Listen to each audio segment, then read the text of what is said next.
नमस्कार, सौरभ द्विवेदी नाम है हमारा और आप देखना शुरू कर चुके हैं लल्लन टॉप शो। तीनों सेनाओं में भर्ती के लिए अग्निपथ योजना का ऐलान नरेंद्र मोदी सरकार ने जोर शोर से किया।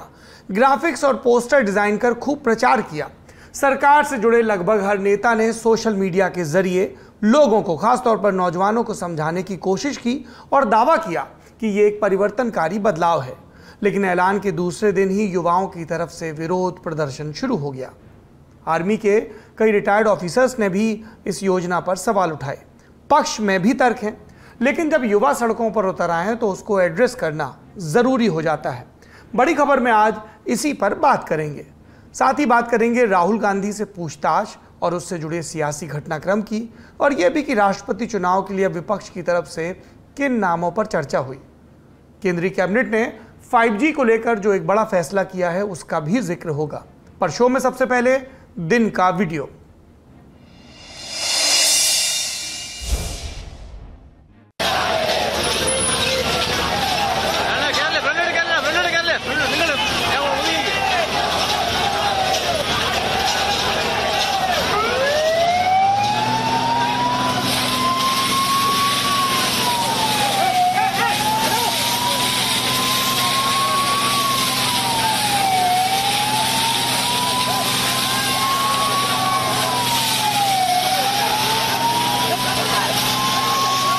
ये वीडियो केरल के तिरुवनंतपुरम का है, जहां सचिवालय के सामने प्रदर्शन कर रहे भारतीय जनता पार्टी युवा मोर्चा के कार्यकर्ताओं को तितर बितर करने के लिए पुलिस ने वाटर कैनन और आंसू गैस के गोलों का इस्तेमाल किया। केरल गोल्ड स्कैम केस में मुख्यमंत्री पिनरई विजयन का इस्तीफा मांग रही बीजेपी पूरे केरल में राज्यव्यापी प्रदर्शन कर रही है। इससे पहले कांग्रेस के कुछ कार्यकर्ताओं ने एक फ्लाइट में पिनरई विजयन के खिलाफ नारेबाजी की थी। कन्नूर से तिरुवनंतपुरम जा रही इस फ्लाइट में मुख्यमंत्री विजयन भी यात्रा कर रहे थे। इस घटना के बाद पूरे राज्य में CPIM और कांग्रेस के कार्यकर्ता आमने सामने आ गए थे। कई शहरों से कांग्रेस के दफ्तरों में भी तोड़फोड़ की खबरें आई थी। आपने दो वीडियो देख लिए, एक भाजपा के कार्यकर्ताओं के प्रदर्शन का जमीन पर और एक फ्लाइट में हवा में कांग्रेस के कार्यकर्ताओं के प्रदर्शन का।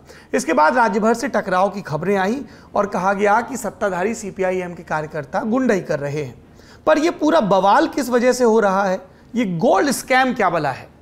इंडिया टुडे की रिपोर्ट के मुताबिक जुलाई 2019 में तिरुवनंतपुरम एयरपोर्ट पर कस्टम के अधिकारियों ने 15 करोड़ रुपए की कीमत का 30 किलो सोना जब्त किया था। यह पैकेट UAE से आया था और इस पर पता लिखा था वाणिज्यिक दूतावास का। सोना चोरी से भारत में लाया जा रहा था। मामले की जांच शुरू हुई तो मुख्य आरोपी के रूप में स्वप्ना सुरेश का नाम सामने आया। स्वप्ना सुरेश उस समय UAE के वाणिज्यिक दूतावास में काम करती थी। स्वप्ना से पूछताछ हुई तो उन्होंने मुख्यमंत्री पिनरई विजयन, उनकी पत्नी और बेटी पर सोना तस्करी के केस में शामिल होने का आरोप लगाया। फिलहाल इस मामले की जांच चल रही है। स्वप्ना सुरेश जमानत पर बाहर हैं। बीते हफ्ते उन्होंने दावा किया था कि उन्हें मुख्यमंत्री के खिलाफ बयान वापस लेने के लिए कहा गया। इसके बाद से ही राज्य में विरोध प्रदर्शन शुरू हुआ। यह था दिन का वीडियो। अब चलते हैं सुर्खियों की तरफ।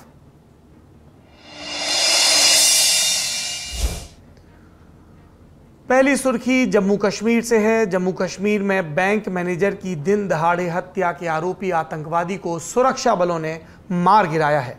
जम्मू कश्मीर पुलिस और सुरक्षा बलों ने मिलकर इस ऑपरेशन को अंजाम दिया। खबरों के मुताबिक 15 जून को शोपियां में हुए एनकाउंटर में 2 आतंकवादी मारे गए। ये दोनों आतंकवादी लश्कर-ए-तैयबा से जुड़े थे। जम्मू कश्मीर पुलिस के मुताबिक मारे गए एक आतंकवादी का नाम जान मोहम्मद लोन था। वो 2 जून को कुलगाम जिले में बैंक मैनेजर विजय कुमार की हत्या में शामिल था। दूसरे मारे गए आतंकवादी की पहचान तुफैल गनई के तौर पर हुई।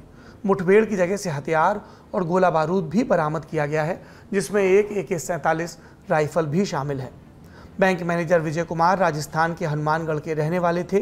2 जून को आतंकवादियों ने बैंक के अंदर घुसकर उन्हें गोली मारी थी। इससे पहले 31 मई को स्कूल में घुसकर टीचर रजनी बाला और 12 मई को तहसील ऑफिस में घुसकर राजस्व विभाग के अधिकारी राहुल भट्ट की भी गोली मारकर हत्या की गई थी। अगली सुर्खी बनाई सुप्रीम कोर्ट के पूर्व जज जस्टिस अरिजीत पसायत ने। केंद्र सरकार ने काले धन को लेकर एक विशेष जांच दल SIT का गठन किया था।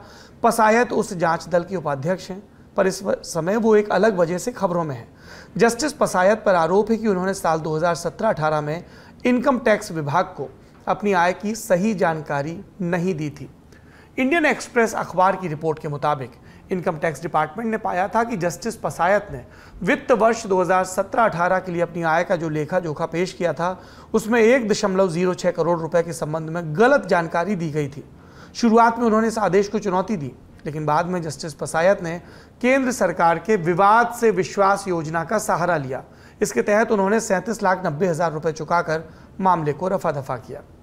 दरअसल केंद्र सरकार ने लंबित टैक्स मामलों के जल्द निपटारे के लिए 17 मार्च 2020 को विवाद से विश्वास योजना की शुरुआत की थी। जस्टिस पसायत ने नवंबर 2020 में इसका लाभ उठाया। इस योजना की शुरुआत लंबित टैक्स मामलों के निपटारे के लिए थी। इसके तहत यदि किसी करदाता का कोई विवाद चल रहा है तो वो उस योजना का लाभ उठाकर विवादित कर का 100% और विवादित दंड या ब्याज की 25% राशि भुगतान कर मामले को रफा दफा यानी खत्म कर सकता है। जस्टिस पसायत ने इंडियन एक्सप्रेस के साथ बातचीत में यह स्वीकार किया कि उन्होंने नवंबर 2020 में विवाद से विश्वास योजना का लाभ उठाया था और 37.90 लाख रुपए का भुगतान किया था। उन्होंने कहा कि मुझे नहीं पता कि आदेश कैसे लीक हो गया, ये किसी ऐसे व्यक्ति के द्वारा किया गया जो मेरी किसी आदेश से आहत हुआ होगा। ओडिशा के रहने वाले जस्टिस अरिजीत पसायत केरल और दिल्ली हाईकोर्ट के चीफ जस्टिस रह चुके हैं। 19 अक्टूबर 2001 को वो सुप्रीम कोर्ट के जज बने और 10 मई 2009 को रिटायर हुए थे। साल 2014 के लोकसभा चुनाव के दौरान काले धन को बीजेपी ने बड़ा मुद्दा बनाया था और सत्ता में आते ही अपनी पहली कैबिनेट बैठक में मोदी सरकार ने इसके लिए एक एसआईटी का गठन किया था। हालांकि इस एसआईटी ने कितने काले धन का पता लगाया और कितना धन वापस देश में लाने में मदद की, इसकी अभी तक कोई जानकारी सरकार ने नहीं दी है। अगली सुर्खी केंद्र सरकार की कैबिनेट मीटिंग से आई। केंद्रीय कैबिनेट ने देश में 5G स्पेक्ट्रम की नीलामी को मंजूरी दे दी। इसके लिए टेलीकॉम कंपनियों को जल्द स्पेक्ट्रम उपलब्ध कराया जाएगा। देश में 5G सर्विस शुरू होने की अभी कोई तारीख तय नहीं, पर माना जा रहा है कि साल के आखिरी तक इसकी शुरुआत हो सकती है। 5G में G का मतलब होता है जनरेशन। 5G यानी 5वीं पीढ़ी। तकनीक में वक्त के साथ बड़े बदलाव होते हैं। मोबाइल टेलीकम्युनिकेशन में भी ऐसा ही होता आया है और इन बदलावों से तकनीक की नई पीढ़ी की शुरुआत होती है। इसलिए इसे 2G, 3G या 5G जैसे नाम दिए गए। 1980 के दशक में वायरलेस सेलुलर टेक्नोलॉजी की शुरुआत हुई, जिसमें दो लोग मोबाइल डिवाइस के जरिए बिना तार की मोबाइल मूव कर सकती है, आपस में दूर से ही बात कर सकते थे। ये मोबाइल टेलीकम्युनिकेशन की पहली पीढ़ी थी। First generation 1G। 90 के दशक में 2G की एंट्री हुई। अब मोबाइल से मैसेज भी भेजे जा सकते थे। इसके बाद 21वीं सदी में दाखिल होते ही 3G की शुरुआत हुई, जिसमें फ़ोन में इंटरनेट इस्तेमाल करने की क्षमता जुड़ गई। इसके कुछ सालों बाद ऑप्टिकल फाइबर नेटवर्क और हाई स्पीड प्रोसेसिंग चिप का विकास हुआ। तकनीक बेहतर हुई, इंटरनेट की स्पीड भी बढ़ी और इसे 4G कहा गया। अभी हम 4G इस्तेमाल करते हैं। और फिर आता है 5G। 4G के मुकाबले 5G में इंटरनेट की स्पीड 100 गुना ज़्यादा होगी। हम उस दौर में हैं जहां सब कुछ इंटरनेट के भरोसे है। नेविगेशन, वर्चुअल रियलिटी, अपने आप चलने वाले वाहन, सब कुछ इंटरनेट की स्पीड पर टिका है और ज़्यादा स्पीड की वजह से 5G को गेम चेंजर माना जा रहा है। अपनी भाषा में कहें तो एक फिल्म डाउनलोड करने में अभी अगर 7 मिनट लगते हैं तो 5G में 6 से 7 सेकेंड लगेंगे। यह तो हुई एक आम इंटरनेट यूज़र की बात। इसके अलावा इस तकनीक से और भी कई काम आसान हो जाएंगे, जैसे रोबोट से ऑपरेशन करवाना, क्योंकि रियल टाइम में तेज़ और बिना रुके इंटरनेट मिल सकेगा। अगली सुर्खी राष्ट्रपति चुनाव से जुड़ी है। 18 जुलाई को देश में राष्ट्रपति चुनाव होने हैं। ऐसे में विपक्षी दलों की ओर से एक साझा उम्मीदवार उतारने की कवायद चल रही है। ये फैसला दिल्ली में विपक्षी दलों की बैठक में हुआ कि हम साझा उम्मीदवार उतारेंगे। ये बैठक पश्चिम बंगाल की मुख्यमंत्री ममता बनर्जी ने बुलाई थी। इसमें NCP, Congress, Shiv Sena, RJD, DMK, JDS और सीपीएम जैसे विपक्षी पार्टियों के वरिष्ठ नेता शामिल हुए। बैठक के लिए 19 राजनीतिक दलों को बुलाया गया था, लेकिन टीआरएस, बीजेडी, आम आदमी पार्टी और शिरोमणि अकाली दल इसमें शामिल नहीं हुए। बैठक के बाद ममता बनर्जी ने कहा कि शरद पवार को संयुक्त रूप से उम्मीदवार बनाने का निर्णय लिया गया है। अगर वे तैयार हो जाते हैं तो अच्छा है, नहीं तो फिर अगली बैठक में नए प्रत्याशी का चयन किया जाएगा। इस मुद्दे पर एक हफ्ते के अंदर एक और बैठक की जाएगी। खबरों के मुताबिक बैठक में शरद पवार के अलावा फारूक अब्दुल्ला और गोपाल कृष्ण गांधी के नाम पर भी चर्चा की गई। 5वीं सुर्खी कांग्रेस पार्टी के दफ्तर से आई।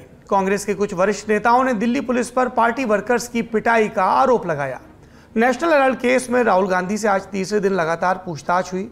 साथ ही साथ कांग्रेस कार्यकर्ताओं ने भी देश भर में विरोध प्रदर्शन जारी रखा। इस प्रदर्शन के दौरान ही कांग्रेस के नेताओं ने दिल्ली पुलिस पर जबरदस्ती नई दिल्ली स्थित पार्टी मुख्यालय में घुसकर पीटने का आरोप लगाया है। सोशल मीडिया पर कई सारे वीडियो भी वायरल हुए जिसमें दिल्ली पुलिस कांग्रेस दफ्तर में घुसती और नेताओं से धक्का मुक्की करती दिख रही है। कांग्रेस प्रवक्ता रणदीप सुरजेवाला ने आरोप लगाया कि उन्हें हेडक्वार्टर पहुंचने और विरोध प्रदर्शन करने से रोका गया। सुनिए। क्या देश की संसद में गए सांसदों से इस प्रकार का शर्मनाक व्यवहार होगा? चुल्लू भर पानी में डूब मरना चाहिए भाजपाइयों को। उन्हें एक क्षण भी सत्ता में बने रहने का अधिकार नहीं। हमारे एक और पूर्व विधायक साथी अनिल भारद्वाज जी से जिस प्रकार से उनको चोटें पहुंचाई गई, उनके दांत तोड़े गए, उनके पूरा का पूरा जबाड़ा तोड़ दिया गया, ये अपने आप में शर्मनाक घटना है। जिस प्रकार से कांग्रेस के नेताओं कार्यकर्ताओं को लाठियों से मारा गया, सड़क पर डालकर पीटा गया, ये देश जानना चाहता है कि अंग्रेज के मुखबिर आज की सत्ता की सिंहासन पर बैठी मोदी सरकार ये बताए कि क्या ये व्यवहार होता है लोगों से? क्या इस देश में प्रजातंत्र है या तानाशाही है? इंडियन एक्सप्रेस की एक रिपोर्ट के मुताबिक पिछले 2 दिनों में दिल्ली पुलिस ने 250 से 450, ये एक रेंज है, कांग्रेस नेताओं और कार्यकर्ताओं को अवैध रूप से इकट्ठा होने और पुलिस के आदेशों का उल्लंघन करने के आरोप में हिरासत में लिया है। इलाके में धारा 144 सीआरपीसी भी लगाई गई है, ईडी के दफ्तर और कांग्रेस के दफ्तर के आसपास के इलाकों में। ये थी सुर्खियां। अब चलते हैं दिन की बड़ी खबर की तरफ।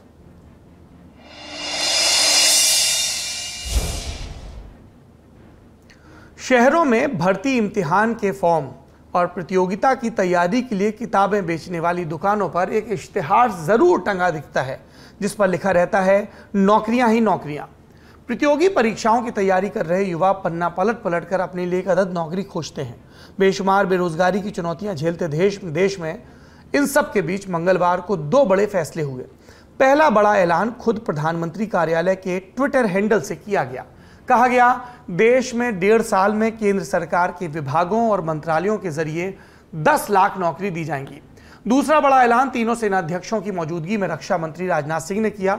बताया कि थल सेना, नौसेना और वायुसेना ने नॉन कमीशन रैंक्स पर भर्ती अब अग्निपथ योजना के तहत करने का फैसला किया। यानी सिपाही, सेलर या एयरमैन बनने के लिए अग्निपथ पर चलकर अग्निवीर बनना होगा। इस योजना में सैनिकों की भर्ती 4 साल के लिए की जाएगी। 14 जून के बुलेटिन में हमने अग्निपथ योजना के बारे में आपको विस्तार से बताया था। अगर आप जानना चाहते हैं तो आज के शो के डिस्क्रिप्शन में आपको लिंक मिल जाएगा। सरकार की इस योजना के खिलाफ युवाओं की त्वरित प्रतिक्रिया दिखने लगी है। विरोध प्रदर्शन की सबसे पहली तस्वीरें बिहार से आई। मुजफ्फरपुर में सेना की तैयारी कर रहे छात्र सड़कों पर उतर आए, पुतला फूंकते हुए नारेबाजी की। जैसे तैसे पुलिस इन्हें संभाल रही थी कि अगली तस्वीर बक्सर से आ गई। यहां पर गुस्साए छात्र रेलवे पटरी पर पहुंच गए, घंटों प्रदर्शन करते रहे।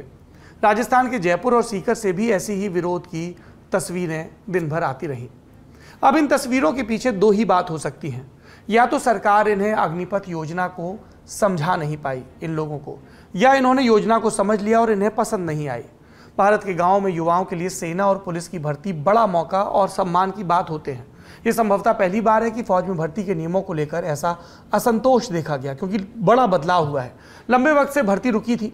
रक्षा मंत्री राजनाथ सिंह समेत बीजेपी के कई नेताओं को यूपी चुनाव के दौरान सेना की तैयारी कर रहे युवाओं का विरोध भी झेलना पड़ा था। फिर वादा किया गया कि भर्ती जल्द आएगी, लेकिन सरकार ने खुली भर्ती दोबारा शुरू करने की जगह अग्निपथ योजना का ऐलान किया है।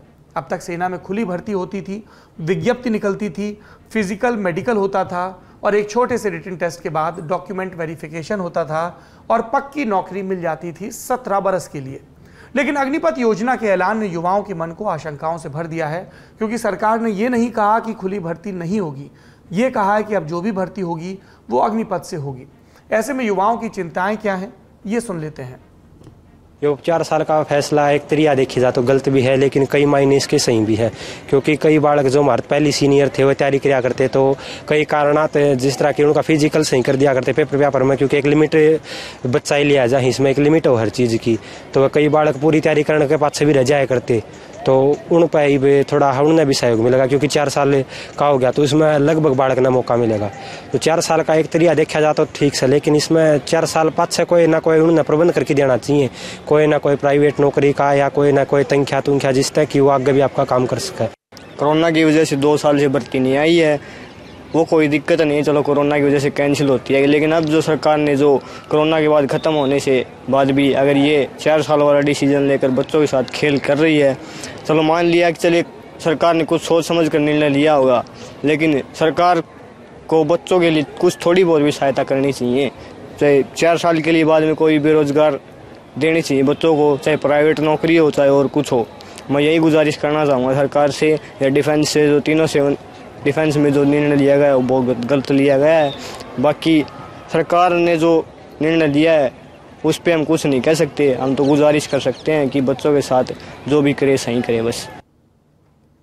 आज के दौर की राजनीति राष्ट्रीय सुरक्षा के मुद्दे पर फलती फूलती है। सैनिक इसकी गारंटी देता है। देशभक्त की भावना के तहत सैनिक ऐसा इसलिए करता है क्योंकि उसके पास सामाजिक सुरक्षा होती है। 17 साल की नौकरी, फिर पेंशन और सस्ते सामान की कैंटीन जैसी सुविधाएं।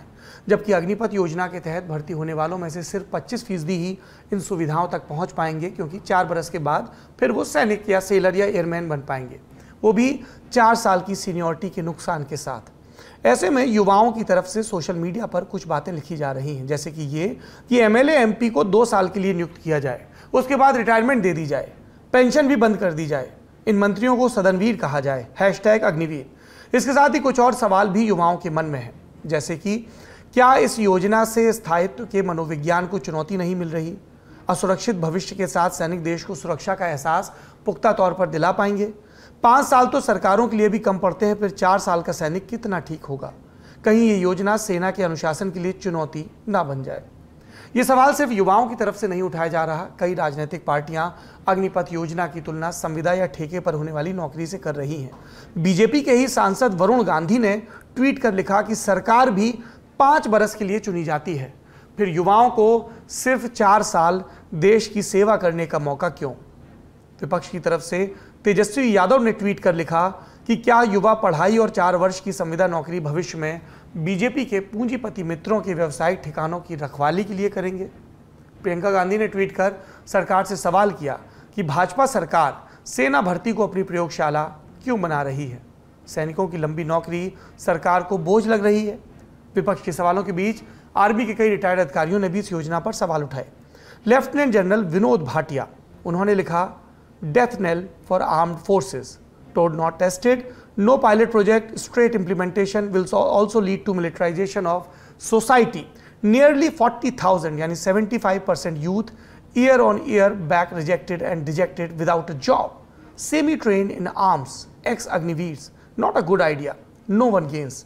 मतलब सशस्त्र बलों के लिए खतरे की घंटी, टीओडी यानी टूर ऑफ ड्यूटी का टेस्ट नहीं, कोई पायलट प्रोजेक्ट नहीं, सीधे कार्यान्वयन।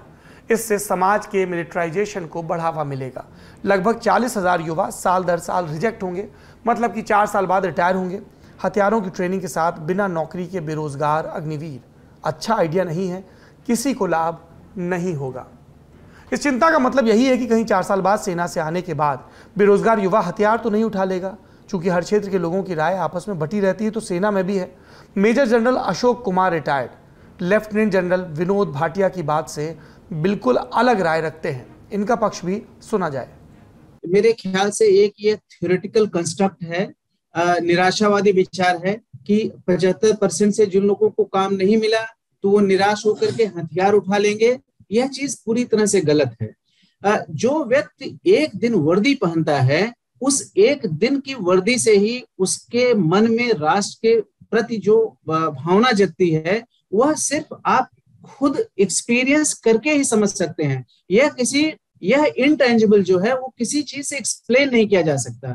तो 4 साल तक जो व्यक्ति एक डिसिप्लिन में एक नेशनल फॉरवर्ड के साथ रहा हो, आकर के सिर्फ जॉब न मिले उसके लिए हथियार उठा ले, यह चीज सही नहीं है। इस समय भी समाज में आप देखिए, यहाँ पर आपको जानकर के शायद आश्चर्य होगा या शायद आपको पता भी हो कि वर्ल्ड में जो पर्सनल आर्म्स हैं, यूएसए के बाद में इंडिया में सबसे ज्यादा है। तो क्या जो आर्मी से बाहर गए हैं, जो रिटायर्ड होके 15 साल पे जा रहे हैं, जॉब नहीं मिल रहा है, सेकंड सेटलमेंट नहीं हो रहा है, तो क्या उसमें से कुछ परसेंटेज है जो हथियार ले जा रहे हैं?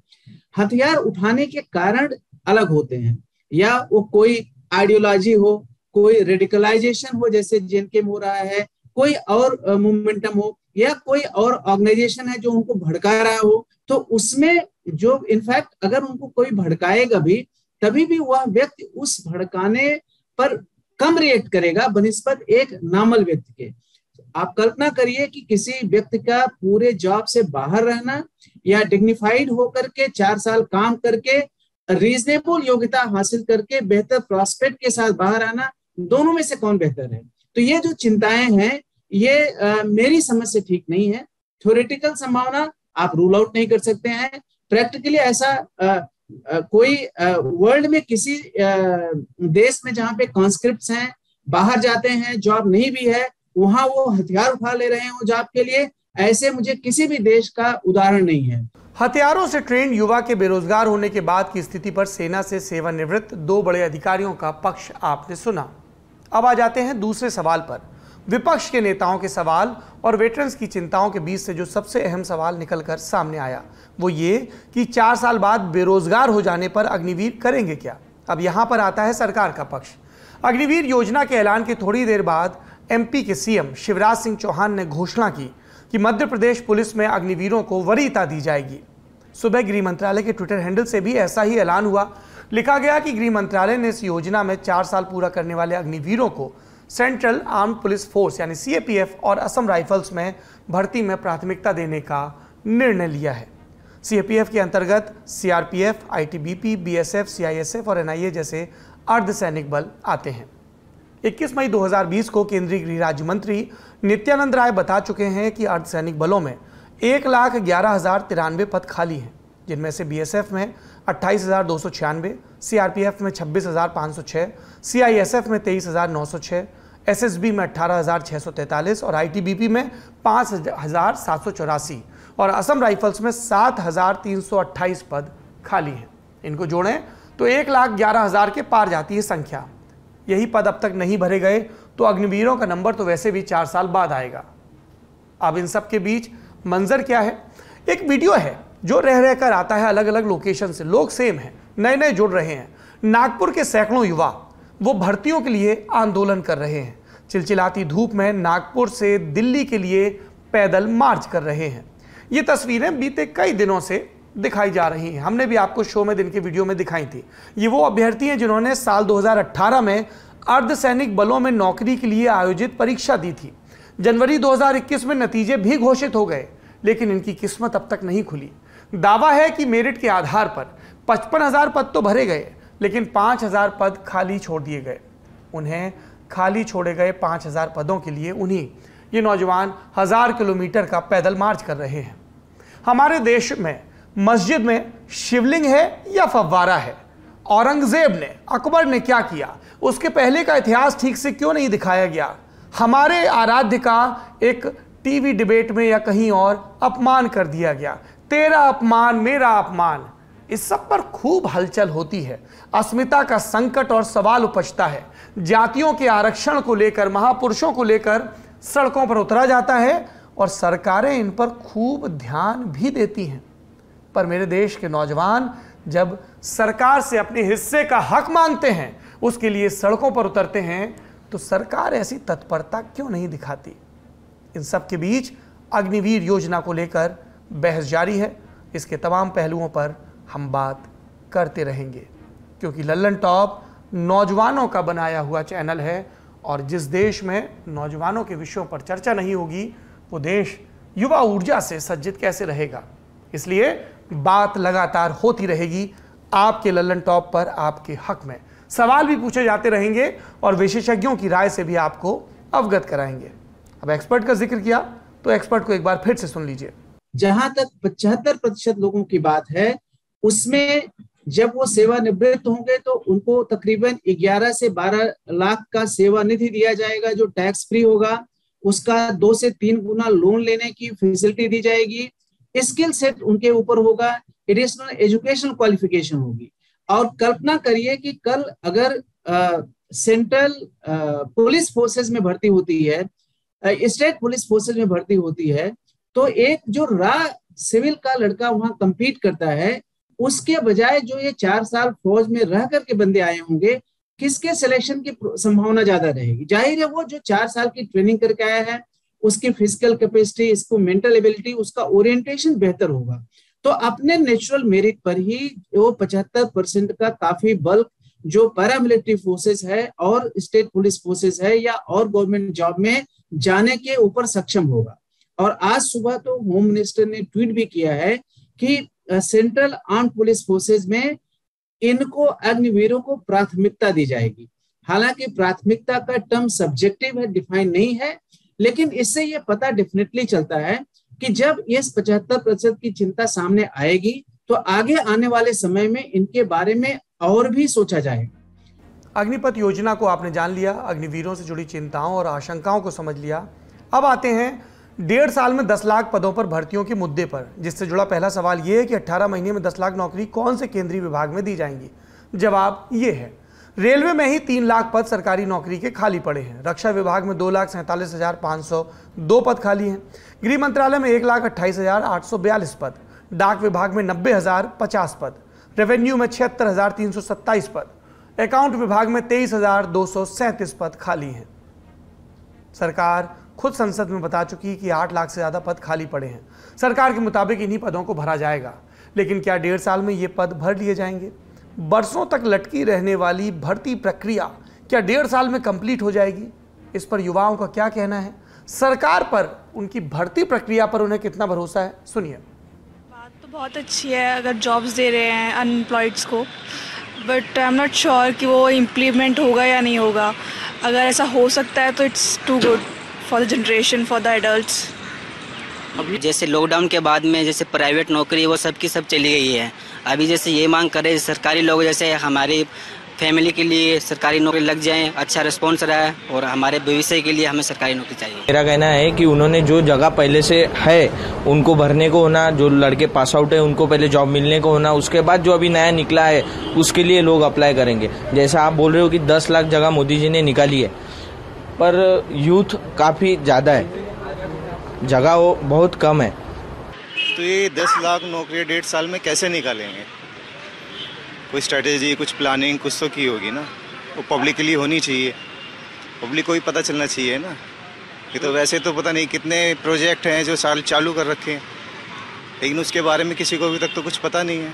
जिससे भी बात करिए सब कहेंगे अच्छी बात है, नौकरियां दे रहे हैं, अच्छी बात है, रिक्त पदों को भर रहे हैं, लेकिन सिस्टम पर, प्रक्रिया पर किसी को एतबार नहीं है, यकीन नहीं है कि सब कुछ स्मूथली हो जाएगा।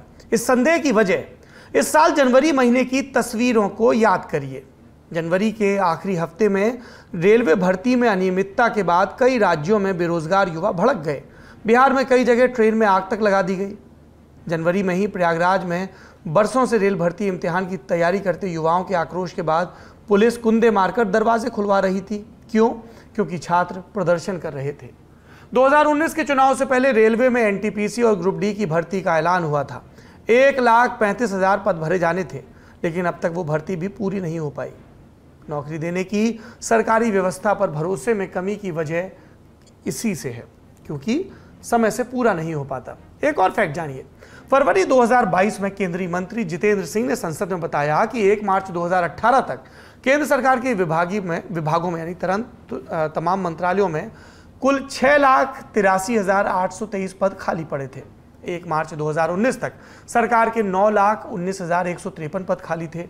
1 मार्च 2020 तक 8,72,243 सरकारी मंत्रालयों में और विभागों में पद खाली थे। मतलब यह हुआ कि 2018 से 19 के बीच खाली पद न भरने की वजह से केंद्र में 2,35,330 पद और खाली हो गए, जबकि 2019 से 2020 के बीच केंद्र सरकार मात्र 46,910 खाली पद भर पाई।